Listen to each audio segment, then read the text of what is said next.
guys, it's me, Jolly, and today I'm outside. I'm taking a walk on the driveway. I do this a lot. I take a walk every day, sometimes a couple of times a day, because it's pretty good exercise. We have a very long driveway, so I walk up and down and up and down, and sometimes I run a little bit too. It's a great exercise for me to get in every day.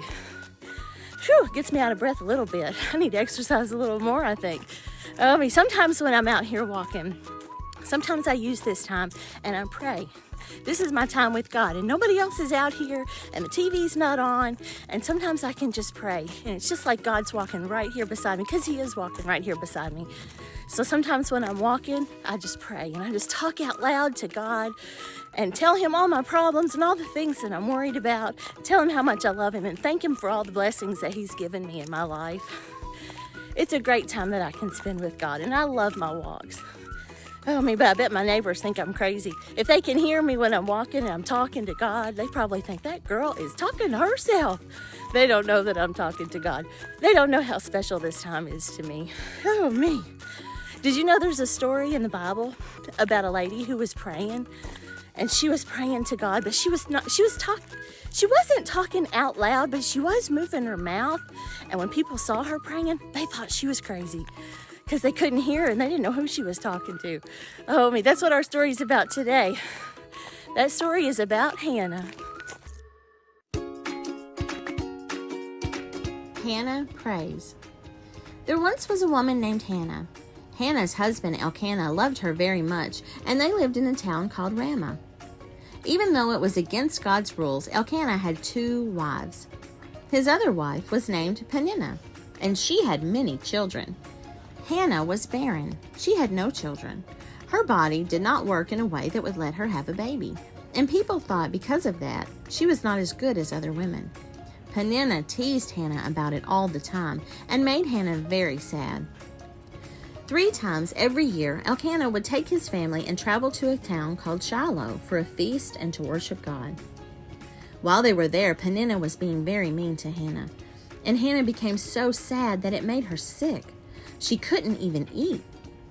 Elkanah tried to make Hannah feel better by telling her how much he loved her, but this time she was too sad for that to help very much. Hannah went to the temple to pray. Hannah prayed, asking God to not forget about her and how much she wanted to have a baby. Hannah even promised God that if He would give her a baby boy, she would give him back to God. She would let him live and grow up in the temple so he could be a great helper to the priest and to God. Hannah was praying with her whole heart. She was crying and saying the words with her lips, but no sound was coming out of her mouth, not even a whisper. While she was praying, the priest named Eli saw her. He could see her crying and her mouth moving. He thought she had been drinking something she shouldn't have, and it was making her act crazy. He asked her what she was drinking. She answered him that she wasn't doing crazy things. She was just praying so hard, asking God to help her. Eli could see that her heart was broken and told her to go back home in peace, and God would hear her request. Hannah left the temple and felt much better. She had given her problem to God, and she was going to patiently wait for Him to take care of things. God heard Hannah's prayer and gave her a baby. She named her baby boy Samuel and loved him very much. After a few years, Hannah kept her promise to God and took Samuel to live in the temple with Eli so he could grow and serve God. Okay, guys, it's time for activity number 1. Today we're going to talk about things that go together. But before we get started, I'm going to read the directions. Hannah prayed that God would give her a baby. She had faith that God would answer her prayer. Faith is believing something that you can't see. Prayer and faith are 2 things that go together. When we pray, we should have faith that God is going to take care of us in His perfect way. Below are pictures of other things that go together. Draw a line matching the item on the top with the item on the bottom, if they go together. Okay, let's check this stuff out. See what we've got. We have a baby. We have a pencil. We have a bird. We have a dog. We have a bat. And on the bottom, we have a nest with eggs We have a piece of paper, a bone, a ball, and a bottle. Okay, let's see if we can figure out what goes together. First, we're gonna look at the baby. What does a baby need? Does a baby need a nest, or paper, a bone, a baseball, or a bottle? A baby needs a bottle. Okay, next we have a pencil. If you have a pencil, what do you need? Do you need a nest or a paper? We need a paper. If you have a pencil, you need something to write on. You need a paper. Okay, next we have a bird. What does a bird need? A bird needs a nest. Now let's look at the dog. What does a dog need? A dog's gonna need a bone.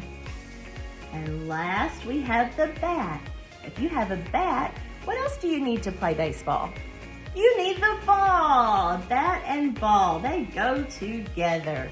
Great job, guys. Okay, it's time for our math activity. Let's see what we're supposed to do with this one. I'm gonna read the directions. God waited until it was just the right time to give Hannah a baby. Sometimes we want to do things, but it's not the right time. Look at the pictures below. Draw a line from the pictures to the sun if the right time to do that activity is in the daytime. Draw a line from the picture to the moon if you do that activity at night. Okay, we're gonna have to think hard about these. Let's check this out. We have our sun and our moon in the middle, and we're gonna draw lines from these things or these things to the sun or the moon. We're gonna have to figure out where they go.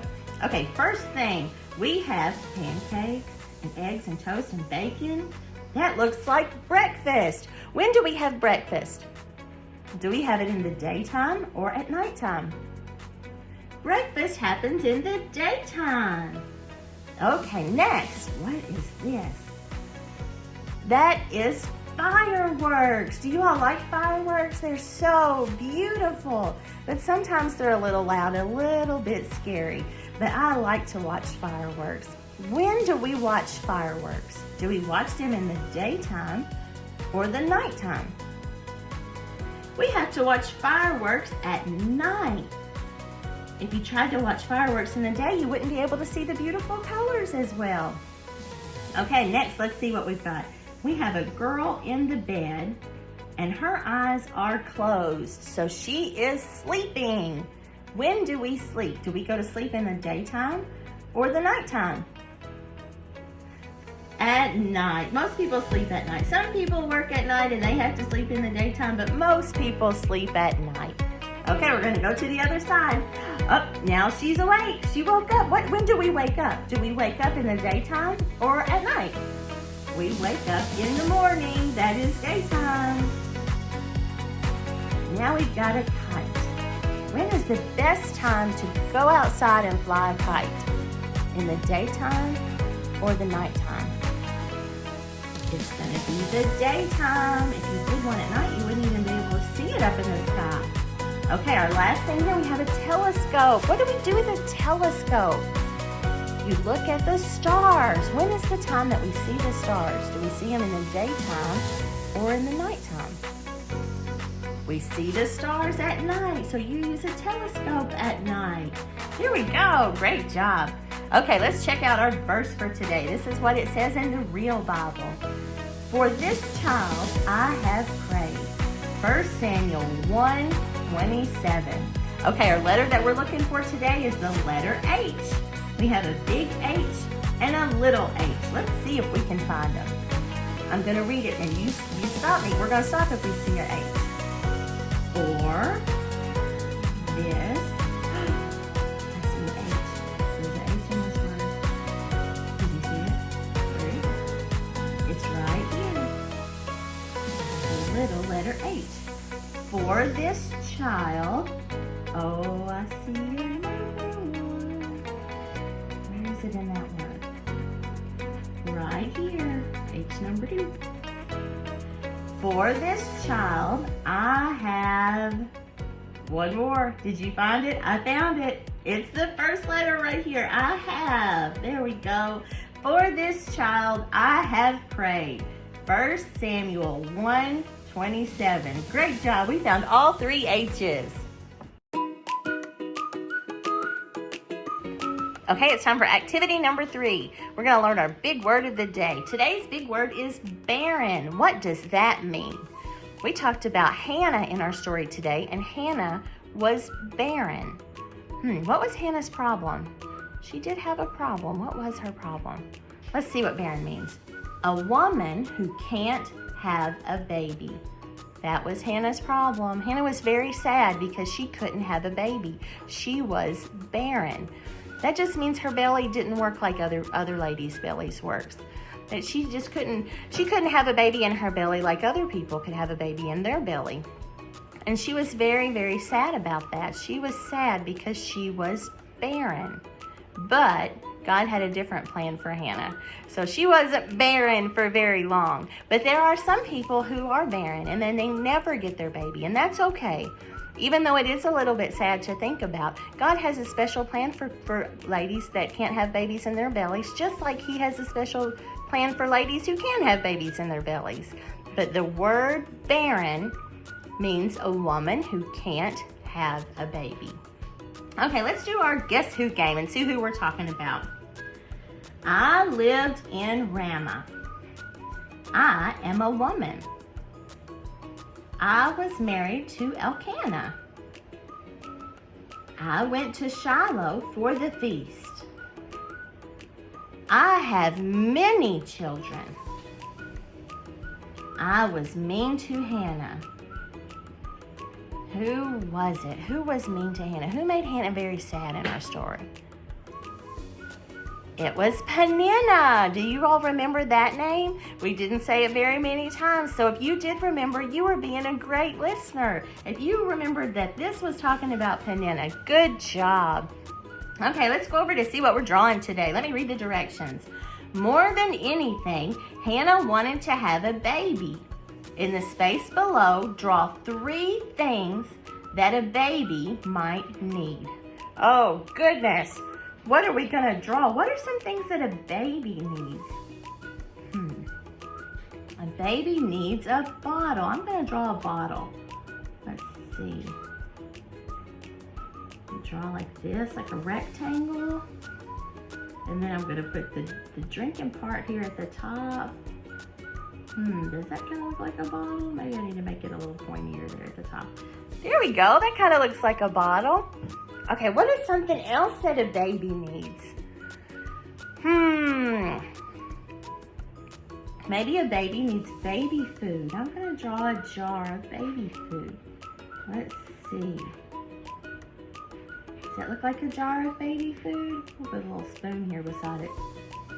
There we go. That gives us our baby food. What do you think? Does that look like baby food in a jar? I don't know. I don't know. Okay, let's one more thing we can talk about that a baby might need. A diaper. Babies need diapers. Let's see, how can we draw a diaper? I'm going to do this way and this way. And then I'm going to do like this. And come down like this. And go over. And go up. And swerve in again. Oh goodness, that doesn't look like a diaper, does it? Let's see. I was going to try to make a diaper that was not on the baby yet and do the legs. I don't know. I think that looks kind of pitiful. Let's try to draw another kind of diaper. Let's do like this way and go in. The legs go in like it's on the baby. And then we'll do the straps right here where it snaps. Does that look more like a baby's diaper? I don't know. Oh, goodness. I don't know if that's great or not. What else can we draw that a baby might need? What about a crib? Let me see if I can draw one up here. I'm going to draw a rectangle.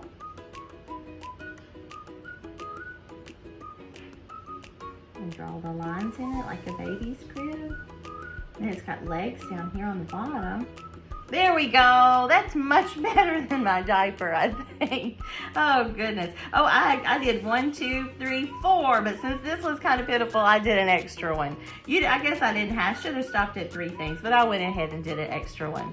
I hope you all had fun drawing your baby things. I sure did. Okay, guys, it's time to learn the letter of the day. Today's letter is the letter H. H is for Hannah. Ha, ha, ha, Hannah. The letter H makes the H sound. This is our capital letter H, and this is our lowercase letter H. Big H, little h. But little h is still as tall as the big one, isn't it? Oh, goodness. Let's start to write our H's. We're going to start on our fence picture down here, but before we start, I'm going to talk about our fence picture. Right here we have the ground. The ground matches up to this line. Then we have our fence. The fence matches up to this line. Then we have our sky, and the sky matches up to this line. Okay, we also have our clouds and our flowers and our roots in there. We're not going to use those today, but it's good for us to know about them. So I'm going to tell you, the clouds are for when a letter doesn't go all the way to the sky. It just kind of stops in the middle. And the flowers are when it doesn't go all the way to the fence. It just stops in the middle. And the roots are when it goes under the ground. But we don't have to use those today. Okay, let's get started. For the capital letter H, we start in the sky and go all the way down to the ground. And then we come over and we do it again. Start at the sky and come all the way down to the ground. And then we cross it at the fence. Ta-da! We did it! Okay, there's our big letter H. Now let's do a little letter H.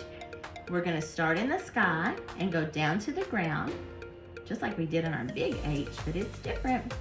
And then we're going to come right under the fence and we're going to do a hump that touches the fence. So we're going to go up to the fence, down to the ground. There we go. That's how we make a little letter H. Time for us to practice. Now when we move over here, we don't have our fence and we don't have our clouds and our flowers. We just have to imagine those things. So we're going to start at the sky, down to the ground. Do it again. Start at the sky, down to the ground, and then we're going to cross it in the middle. There we go, H number 1. Let's do H number 2. Start at the sky, down to the ground. Start at the sky, down to the ground, and then cross it at the middle. Ta-da! Last one. Start at the sky, down to the ground. Start at the sky, down to the ground, and then cross it at the middle. Great job. All right, 3 big H's. Now it's time to work on those little H's. We're going to start at the sky, down to the ground, and then we're going to make our hump. We're going to start just under the fence and go up to the fence and down to the ground. There we go. Let's do another one. Start at the sky, down to the ground, and then we're going to make our hump. There we go. One more. Start at the sky, down to the ground, and then we're going to make our hump. It's going to touch the fence and go down to the ground. There we go. Good job. Now on this bottom line, we're going to do our extra practice word of today. That word today is Hannah, just like in our story. Hannah is a very special word, and I'll show you why in just a minute. But Hannah starts with the letter H. Because it is a name, it's going to start with a big letter. All names start with our capital letters. So we're going to start at the sky, go to the ground, start at the sky, go to the ground, and then cross at the middle. There we go. Okay, the next letter in Hannah is a little letter A. Do you remember how to make that? It's a circle that goes under the fence. And then it has a stick. The stick starts at the fence, touches the circle, and stops at the ground. Okay, the next letter in the word Hannah is a little letter N. You start at the fence, go down to the ground. And then just like the letter H has a hump, the letter N has a hump. So we're going to do one right here. Here we go. The next letter in the word Hannah is another N. So we're going to do just the same. Start at the fence, down to the ground, and another hump. Okay, the next letter is another letter A. So we're going to make our circle under the fence. In our straight line, start at the fence, touch the circle, stop at the ground. And then the last letter in the word Hannah is the letter H. But this time it's going to be a little letter H. So we're going to start at the sky, go to the ground, and then we're going to do the hump. Go to the fence, then go to the ground. There we go. That's our word Hannah. That's the name Hannah. And something very special about this name is it is H-A-N-N-A-H. But if you did it backwards, it would still be H-A-N-N-A-H. This word has the same letters going this way as going this way. That kind of word is called a palindrome. That's a very special word that can do this way or this way. But when we're reading, we always start at this side and go this way. There we go. We made our H's and wrote Hannah. Great job, guys. Hey guys, it's me again. I hope you enjoyed today and our story about Hannah. Hannah is probably my very favorite story in the whole Bible. Because one day, a long, long time ago, doctors told me that my belly was broken, just like Hannah. I didn't think I would ever be able to have a baby. So I understand how sad she was and what she was going through. But guess what? The doctors were wrong and God gave me not one, not two, but 3 babies. And I named my very first one Hannah because this story is so special to me. I love this one. I'm so glad I got to share this story with you. What else did we do today? We talked about the letter H. We talked about the times of the day. We talked about things that go together and babies. We talked about a lot of things today. Yep, this one's definitely one of my favorites. I hope you all enjoyed it. Until next time, Jolly loves you.